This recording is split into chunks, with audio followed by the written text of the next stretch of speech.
Sanibonani. Ngizokwenza i-story time mayelana nale video engiyipostile nani kuphi. Ngilungisela amalobolo wami kanti kuzolotsholwa usisi wami. Okay, shuthi kwakuyi-18 April.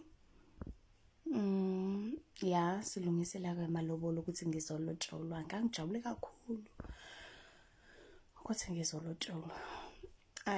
Shuthi-ke ngakade ngibizile nabo sisi bami, nabangani bami befikile-ke bezongisiza ngendaba yamalobolo. Shuthi-ke sivuke ekuseni silungiselele kwenziwe yonke into, kuphekwe nje kuyalungiswa yonke into. Siyazi vele ukuthi hayi namhlanje usuku lamanqamu bayeza abakhonke. Shuthi kushaya lesikhathi sokuthi sebefikile, hayi ngijabule ngiyababona nami lapha egeyithini, ngiyazi ukuthi kuzoye ngami nobangani bami bangibongisa nje kuhle konjeyana. Ngangacabanga ukuthi ngase kube khona into engangiphoxa, into engenza ngingahambi kahle nje. Okay, kushaya lesigaba sokuthi bayavunyelwa ukuthi bayangena ngaphakathi, bayangena endlini. Mabengena endlini nathi sekushaya lesikhathi sokuthi siyabizwa, siyeza-ke nje simbathile sibethi sifihlile sekumele bezochuza-ke umakoti wabo. Hayi mase beyabuza ukuthi bazwe ngobani, bengali-mention igama lami, basho igama lasisi wami. Kungizwisa ubuhlungu kakhulu lokho, kodwa ngithi hayi ngenze kuba didekile ngoba usibarweni wengekho ehlele emotweni. Indlela engangimuhle ngakhona ngangilungisile, ngaze ngathungisa ngabhala ukuthi ukabala ngemumva. Okay-ke kushaya lesigaba sokuthi-ke manje sekumele bakhethe kumakoti wabo njengoba sifihlile nje. Inhliziyo yami mina ngaleso sikhathi ibuhlungu ukuthi abazange babize igama lami, babize igama lasisi wami. Sengiqalile ngiyakhala amehla bomvu. Okay, shuthi-ke bamkhethe umakoti wabo. Babemkhethe umakoti wabo, bangakhethi mina futhi, bakhethe usisi wami. Engizwisa ubuhlungu ngale ndlela lento. Ngivele ngiphume endlini ngihambe ngiyokhala, ngakhala. Lapho ngithi hayi umcimbi uzoma kuzokwenzakalani. Waqhubeka umcimbi kwaba kuhle kanjeyana, kwaqhubeka nje kwaba kuhle kungasibe sibazi ukuthi akuseyimi nala ekhaya. Ngoba ngakhombisa ukuthi kukhona noyedwa ongizwelayo ngalento eyenzakele. Baqhubeka bahlala endlini kwakhulunywa nje, kwazi kwafika nalapho ukuthi okay sekhishwe imali, babiza imali yonke lonto.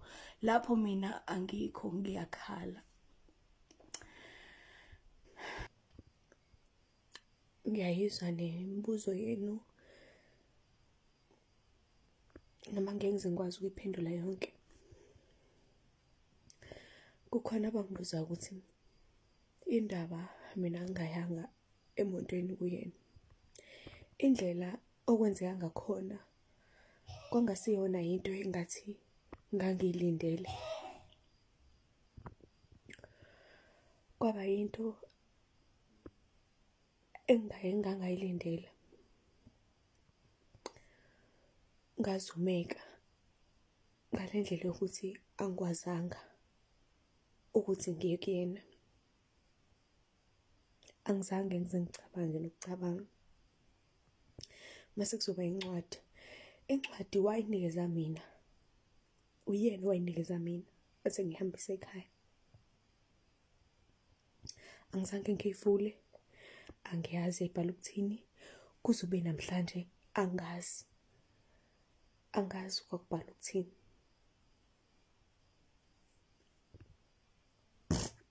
Angazi. Indlela izinto ezenzeka ngakhona ukubona ukuthi uma kwenzeka into ezokuzuma noma kwenzeka into okade ungayilindele ukuthi yenzeka ngokuphuthuma, yonke into iyashesha.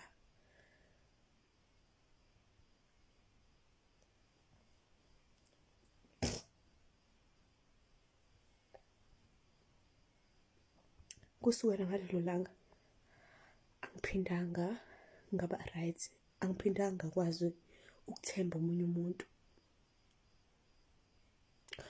Kuhlula noma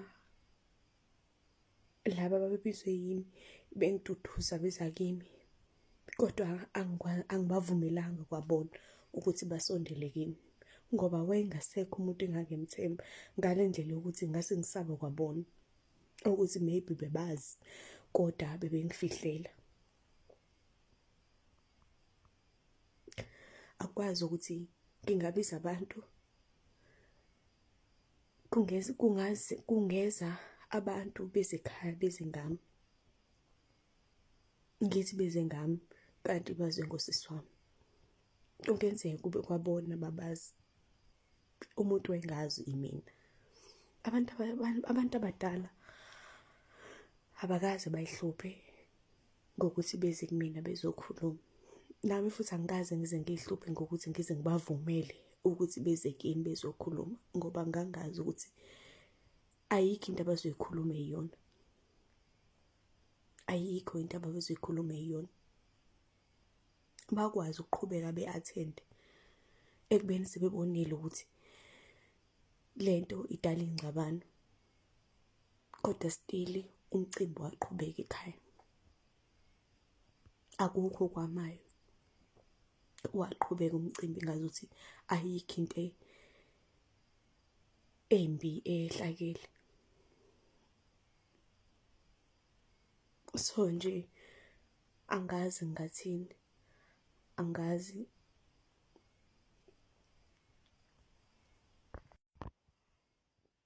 Nosisi wami lo ngisosisi wami ayikho into ayikhuluma nami nhlanhla leyo ngoba akekho nala ekhaya.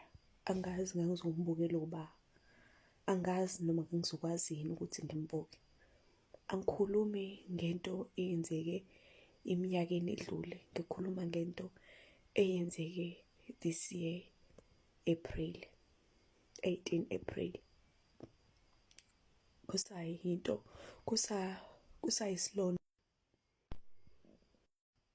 kusayisilonda engazi ukuthi sophela nini, kusavuka zonke iy'nhlungu.